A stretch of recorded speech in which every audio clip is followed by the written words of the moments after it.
Penta Gold Private Limited. Thank you to each of you. We now move directly into our first panel discussion, which will be on FDI investment in bullion and jewelry industry. Ladies and gentlemen, we'd like to invite our moderator, co-moderator, and panelists on stage. Please put your hands together and welcome on stage Mr. Anil Singhvi. He is market editor at CNBC TV 18, and they are our telecast partner. Thank you very much, Mr. Anil Singhvi. He'll be there throughout the 5 panel discussions, and a warm welcome to you. Moderating the discussion is Mr. Surendra Kumar Jindal. Mr. Surendra Kumar Jindal is chairman of the Jindal Group of Companies, having core business interests in international trading, manufacturing, and finance. He is chairman of the Investments and Capital Market Committee of the Associate Chambers of Commerce and Industry of India, and former managing committee member of the International Chamber of Commerce. Ladies and gentlemen, Mr. Surendra Kumar Jindal.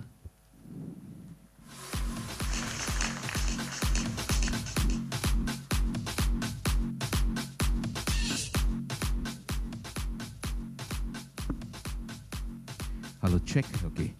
Ladies and gentlemen, our panelist, Mr. Som Sundaram PR, joined the World Gold Council in January 2013 as Managing Director, India. Based in Mumbai, Som is responsible for leading the World Gold Council's activities across the Indian gold market. Mr. Somasundaram PR. Mr. Sanjeev Agarwal spearheads a number of new business initiatives for the Gitanjali Group, both in India and overseas markets, as CEO, Gitanjali Export Corporation Limited. He is an active member of many prestigious associations and trade bodies. Mr. Sanjeev Agarwal. Mr. Rajesh Khosla is the Managing Director of MMTC PAMP India Private Limited, an outcome of a joint venture between MMTC, India's largest international trading company, and PAMP Switzerland, the world's largest privately owned precious metals processing facility. Mr. Khosla has been associated with the Indian base and precious metals industry over the last 20 years.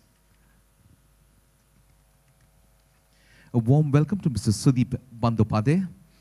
He is Managing Director and Chief Executive Officer of Destimony Securities, a full-service financial organization with 40 branches and 1,700 plus franchises across India. He is also the non-executive chairman of Wall Street Finance Limited and Plus Paper Foodpack Limited, and non-executive director in other listed and unlisted domestic companies. Mr. Sudeep Bandyopadhyay. And please do also welcome Mr. Anubhav Srivastav. He is the head of product development and institutional business at Motilal Oswal Asset Management. He has over 18 years experience in the financial services industry. And finally, please put your hands together for Mr. Mehul Choksi, Chairman and Managing Director, Gitanjali Groups, the world's largest integrated branded jewelry manufacturer and retailer. While strengthening the group's operations, Mr. Choksi has also played a key role in a number of industry associations. Mr. Mehul Choksi.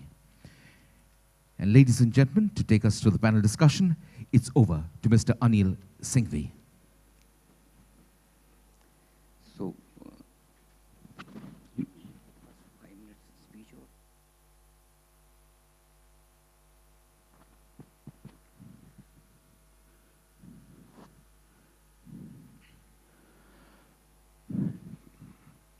Came to Mumbai. Good to hear that. My colleagues on the dais, dignitaries in the hall, esteemed members of Indian Bullion and Jewelry Association, IBZA, friends from media, my colleague, Mr. Anil Singhvi, ladies and gentlemen, a very good morning to you all. I and my co-panelists all are very delighted to be amongst you all. I congratulate Mr. Mohit and his able team for organizing this mega event, second India International Business Summit, which is very impressively structured. जिसे कहते हैं ना दिल से किया है, ऐसा मजा इसको देखने का आता है. Lot of detailing, lot of hard work has gone into it. We all can feel it, experience it. My best wishes for the success of this conference, and my congratulations to Mohit and his team. Mohit, I saw him from distance. I find that he's taller than last year. I saw him a year ago. So I find that he's still growing. He's passing from that phase when he's still growing, and we'll see him more tall, or taller next year again. But the secret is told me later that he is wearing 1-inch shoe with heel, and that is the secret of his new tallness. But Mohit, I really appreciate the way you put in your efforts, and you have structured this team to build such a active program throughout the year for the association. I saw some of the pictures on your website. 1 year ago, it was a great beginning at the hands of Shri Modi ji. I vividly remember, Honorable PM of India now. And see, after inaugurating this last conference, within 6 months, where he reached. Mohit, you knew about it earlier. It cannot be coincidence. Or why you did not share with us at that time, last year, that he is going to be the PM now? I know for sure you knew in advance.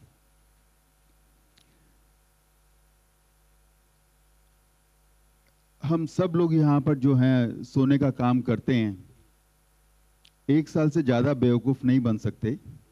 1 साल से बेवकूफ़ बन रहे थे कि आपने हमें पहले नहीं बताया, और हुआ वही जो आपको पता था।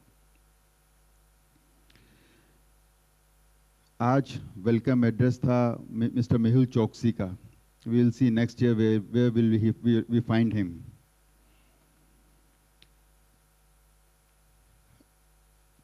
Maybe 6 months, not even 1 year he will need for that. But Mohit, if you want, if you are open, you can share it with us now. I thank Mohit for inviting all of us here and giving us this opportunity to share our experiences, our perceptions on FDI in bullion and jewelry industry with you.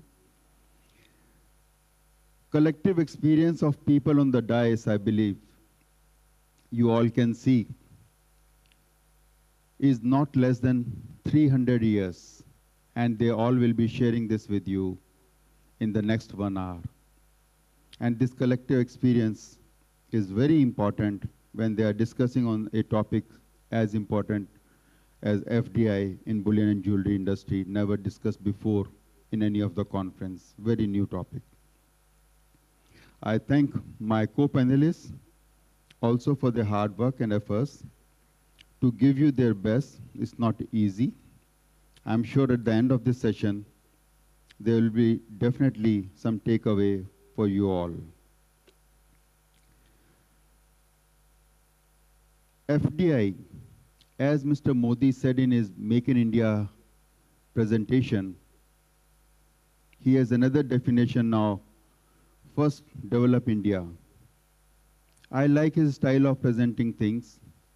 Last year, first time I heard Mr. Modi from your stage for the full half an hour, beginning to end, and it was a super presentation made by him.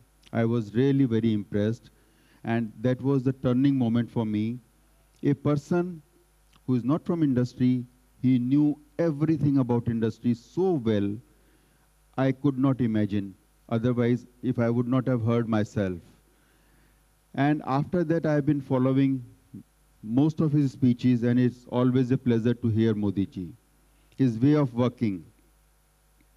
He is always able to go very deep into it, make full research, put in hardest efforts to know the problem and to know the solution, and then prepare a roadmap before presenting it to you.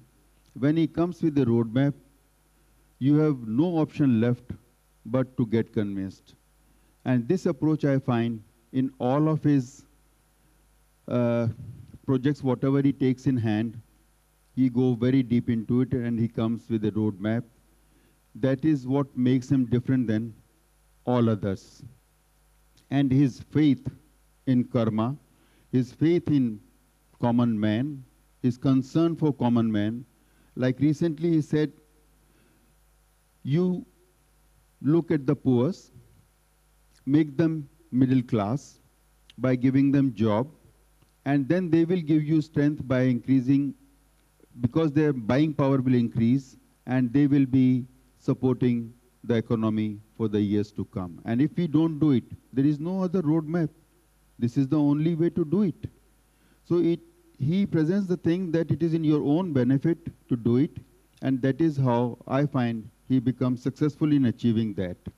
He uses all the pluses, all that is available with the same set of people which other people are not able to see. And true leader, according to me also, he is the one who can create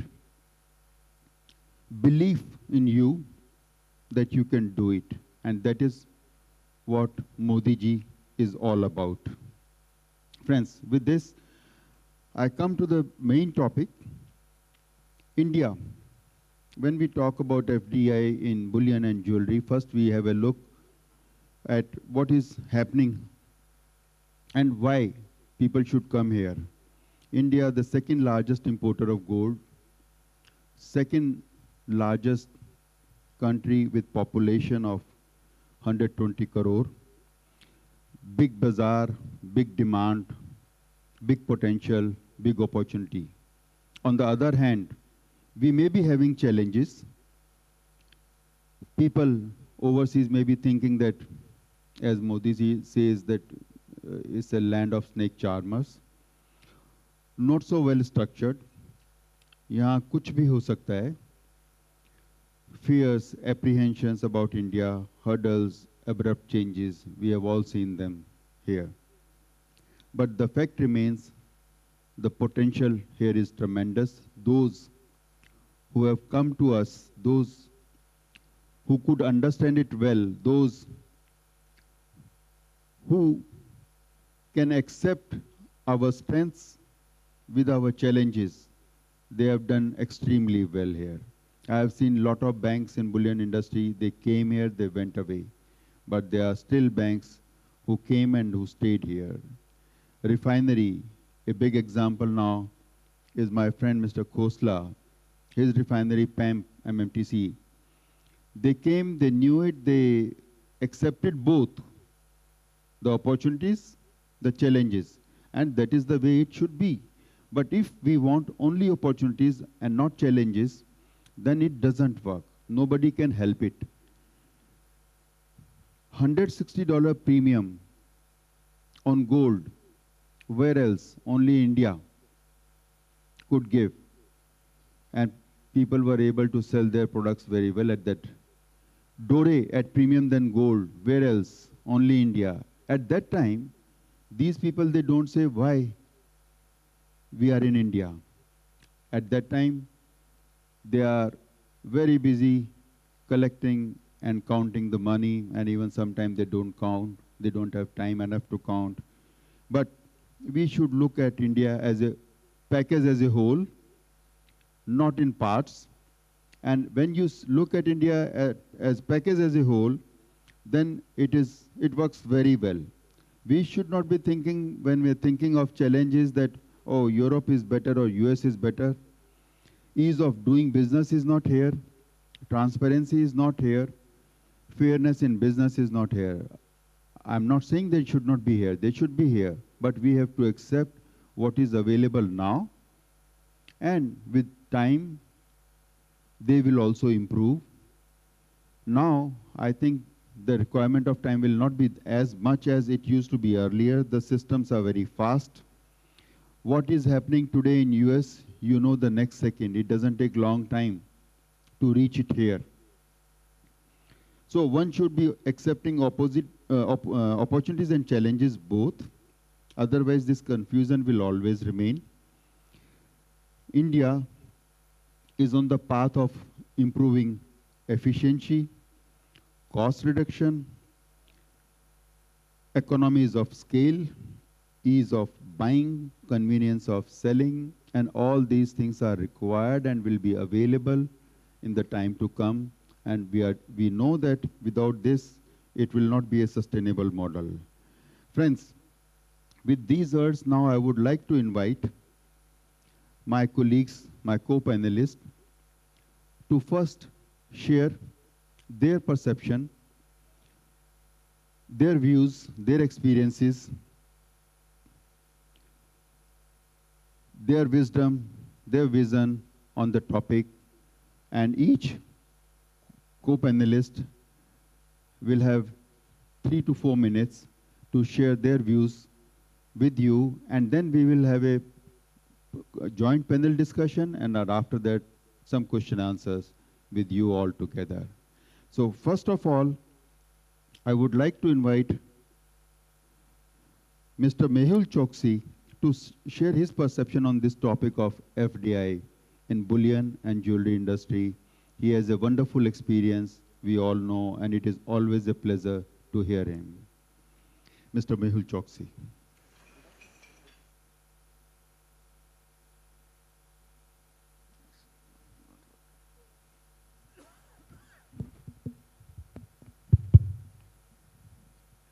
Thank you, Mr. Jindal.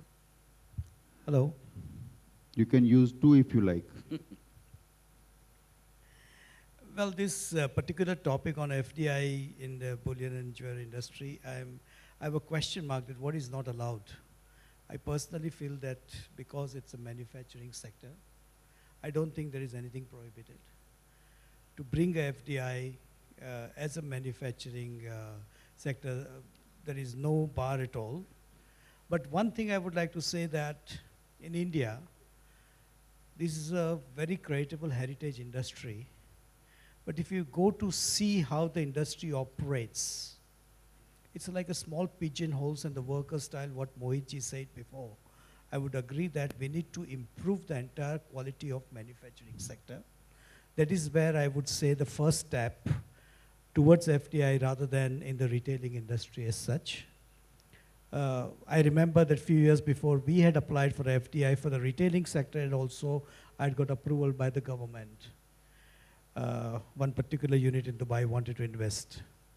So there is no bar as such, but I personally feel that we should take this particular FDI from a point of view of first develop India as such to improve the overall manufacturing facility, open parks, and encourage those kind of activities, particularly to bring in a lot of other additional manufacturing to make lightweight jewelry and everything what is happening in Italy and all.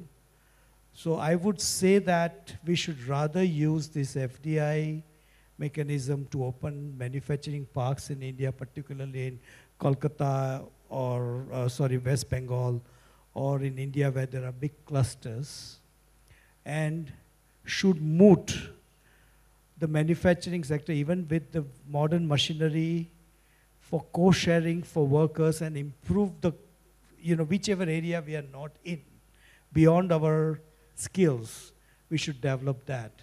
And I would say that we should work on it to make it much more organized industry. If at the end of it, if you really see how the gold sells in India is 3-4% more or 5% more than the gold prices. So really to the worker, what it goes is less than 1%. And we should improve this particular profit margin by improving our skill levels, by improving with the machinery and everything to make it more profitable that we can pass it to our workers. So that is the key to grow this industry. This is what I would say that particularly in the lightweight industry and what is there in Italy, we should bring those skills in the country too. Very true, very convincing, because all the stakeholders must get fair play out of it. And that is our weak area and needs to be improved. This is what you mean. Good, thank you. Sanjeev ji, what is your perception on this? On FDI in bullion and jewelry I industry? think from a FDI and overseas investment point of view, this sector is amongst the most attractive sector from an overseas investor point of view because of a number of reasons. Number one, the size of the market itself within India, a 251,000 crore market. Where else can you get that other than the US and a little bit in China? The second thing is that the sector, the bullion sector, the jewelry sector, so far has been largely financed through the own funds. So it's not a very leveraged sector as yet, and hence again makes it more attractive. The third is the growth. From an international investor point of view, they're looking at investing in a growth sector, investing in a sector where consumerism and consumer purchase helps them improve their profitability, and nothing like jewelry, because the demand for jewelry in India is going to continue to grow, whatever the government might like to do. In fact, FICCI KPMG analysis last year spoke about the fact that from 251, it's going to double over the next 5 years. So that's a tremendous market. The challenge that the investor from overseas face is that number of players available today to look at investment of over, say about $20 million, $30 million, $50 million, $100 million is not very many. The sector remains family managed, although we say over the last decade, the organized sector has moved up from 5% to about 17, 18% today. That organized sector is still largely family run, and you'll just have a handful of 4 or 5 companies which have gone professional. So the challenge is, how do you move away from family run to a professional setup? How do you demonstrate that to the overseas investor? And how do you grow your top line to a level which makes it interesting for the others? So what do you say if you have to say one mantra for success of this sector? Very attractive, but work needs to be done. Mm-hmm. Thank you. Mr. Somasundaram.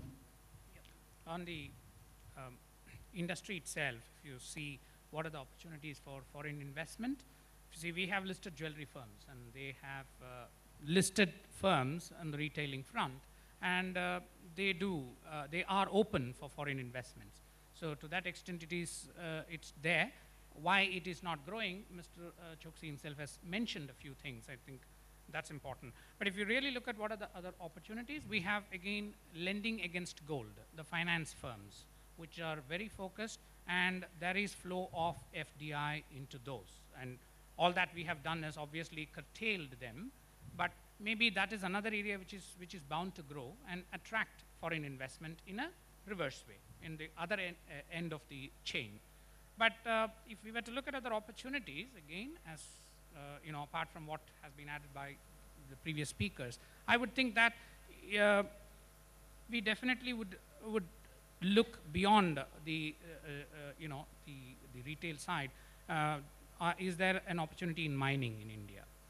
Because there is a huge amount which can be done, and with all that has happened with coal, while we believe it is coal related, it's not coal related, it is mining related, and therefore there is going to be certainly some parts on gold mining as well, where people have said India has vast reserves. The second, as I would think, again, it's slightly away, not immediate, is hallmarking again. Basically you can have, big firms, Indian firms themselves doing hallmarking. It is like Intel Inside. So if a particular jewelry has a certain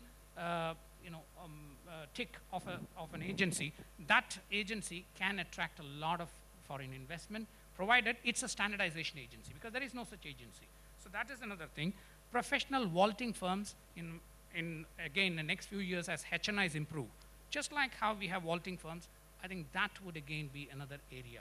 But all this requires a lot of work. It is not that India can continue to say, oh, we are growing, so you come and invest. I think the industry has a lot of role to make all this, showcase them, and then present them as opportunities. And so that is, I would now pass the mic to Please, Mr. Khosla, the amount of experience he alone has, many of us collectively may not have.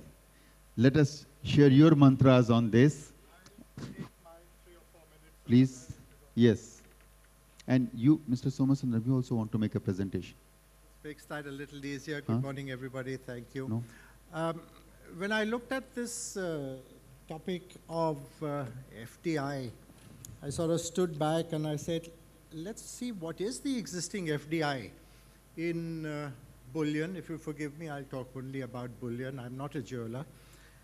And I could, in a sense, find only two names. One somewhat indirect and one direct. The indirect one is Scotiabank, which happens to be the largest bullion dealer in India. And the one that's a little more direct is standing in front of you. That's MMTC PAM, which is an FDI. We have a 72% foreign holding in the company. So sit back and think, what happened to the others? Why didn't they come in? It's an open list. You don't need any approvals. You can walk in. You can start your business. Yet, and with due respect to my colleagues on the dais, we love to talk about it, but actually we do nothing, except for Mr. Rajan sitting over there, who's done a brilliant job. And I think in some small measure, we have complimented him. So that's one. The other is, what happens when an FDI looks at India? An FDI, of course, as Mr. Jindal says, looks at challenges, but the FDI also looks at opportunities. The FDI does not venture into areas where it does not have expertise. It is not an institutional investor. It is someone that's bringing in technology. It's someone that's bringing in employment. It's someone that is contributing to economic value addition in India, which is why we believe that refiners should be encouraged, because that is how the country will get economic value addition. So more people should come. But when an FDI looks at India, it sees problems, it sees opportunities, it takes a call, it does a little equation, and it says, you know, the opportunities are more than the problems, and therefore I think I'll come in. Of course, we've had our share of problems. We've had a plant that was shut down for 3 months, but if it wasn't India, we wouldn't be here. So there's no point in applying a European yardstick to an operation in India. Please apply an Indian yardstick to an operation in India, and you'll do extremely well.